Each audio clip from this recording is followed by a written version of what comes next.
If you've ever opened a lab report or tracked a performance metric or just wondered why most things in life seem to cluster around an average, you've been face to face with the single most important shape in all of data, the bell curve. It really does sound like a dusty concept from a statistics class, doesn't it? But this shape, and it has a few names, the normal distribution, the Gaussian distribution, it's basically the blueprint for natural variation. So it governs things like human height. Height, blood pressure, the precision of manufactured parts, even IQ scores. It is the rule book for what we consider normal in the world around us. And our source material for this deep dive was, well, it was an exhaustive clinical breakdown of this concept, full of integrals and Greek letters, the works. Yeah, not exactly light reading. Not at all. Yeah. But our mission, as always, is to give you the shortcut. We're going to pull out the essential insights, the things you actually need to know to interpret that word normal, especially when you're looking at your own biological data. It's about turning that complex analysis into simple, applicable knowledge. Okay, let's unpack this. So when we talk about the normal distribution, what are we really saying?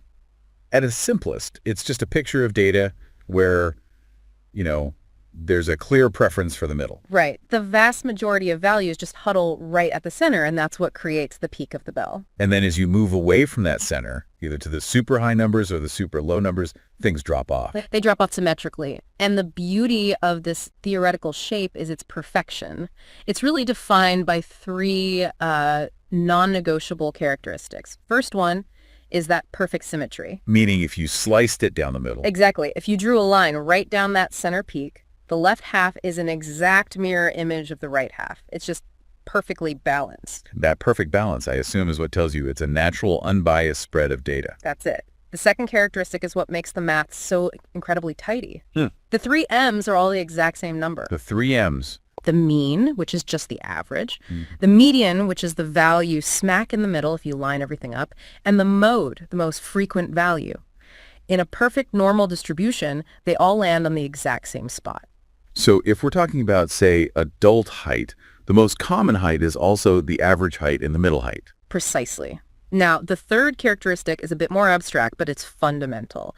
It's what we call the asymptotic tails. Okay.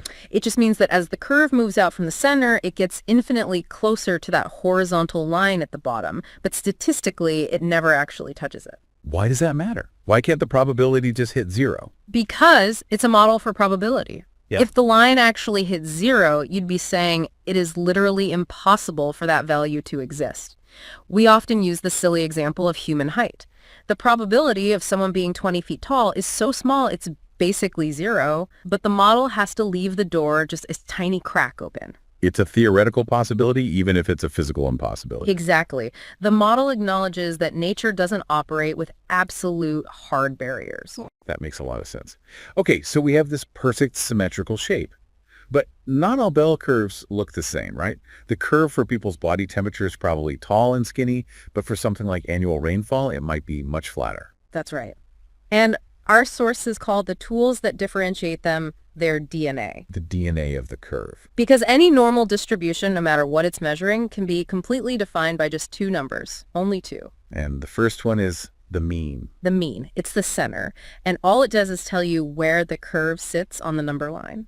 If you change the mean, you're not changing the shape at all. You're just sliding the entire curve left or right. So if the average salary at a company goes up by $10,000, the whole curve just shifts up the line. The whole thing just slides over. Okay, so if the mean tells us where the party is located, then the next number must tell us what kind of party it is.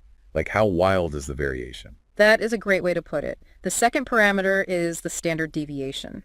This number dictates the shape, the spread. You could even say the personality of the data. So what does a small one look like? A small standard deviation means all the data points are packed really tightly around the mean. You get a tall, skinny spike. It implies high precision, like everyone is very similar. Think about the measurements for medical syringes. You want them all to be almost identical. Everyone is close to the average. Conversely, a large standard deviation means the values are spread way out. You get a flat, wide, pancake-shaped curve.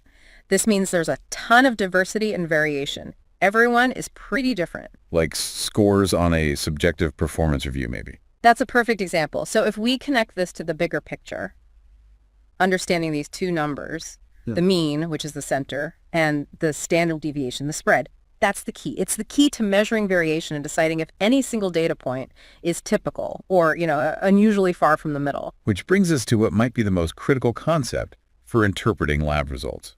It's called the empirical rule. Or the 68, 95, 99.7 rule. Here's where it gets really interesting, because this is the map of the bell curve. This is the part that applies directly to the reports we see every day. It is. It's the statistical map that translates standard deviations into actual population percentages. It lets us quantify how common or how rare something is.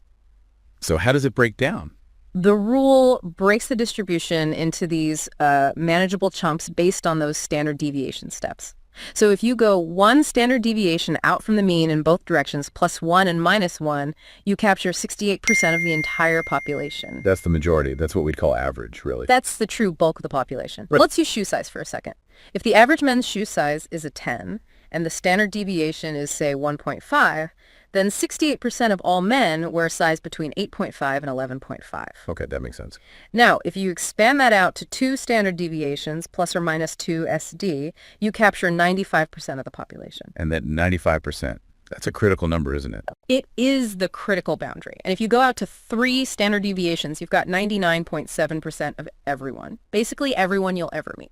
Let's focus on that 95% boundary, because if the bell curve is nature's rulebook, this is where medical science has drawn a very clear line in the sand. That's right. And this is the aha moment. When you get a lab report for cholesterol, sodium, whatever, and it gives you a normal range.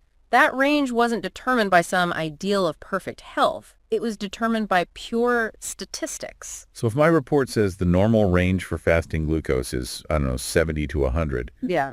where did they get those two numbers? They took thousands of healthy people, measured them, and calculated the mean and the standard deviation for that group. Then they just drew the line at ±2 standard deviations from that mean. So normal in medicine literally just means you are statistically within the central 95% of the healthy people we measured. That is the precise definition, and this is the crucial implication that flips everything on its head.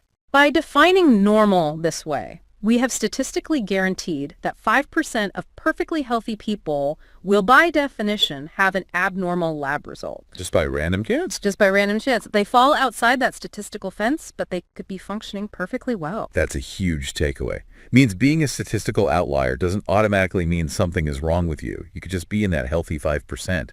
It really calls for a much more nuanced look at your health data. It really does. Okay, so what about comparing different things? Let's say a patient has high cholesterol and high blood pressure. How do you know which one is more unusual? You're comparing completely different scales and units. It's apples and oranges. It is the classic problem, and the solution is something called the Z-score.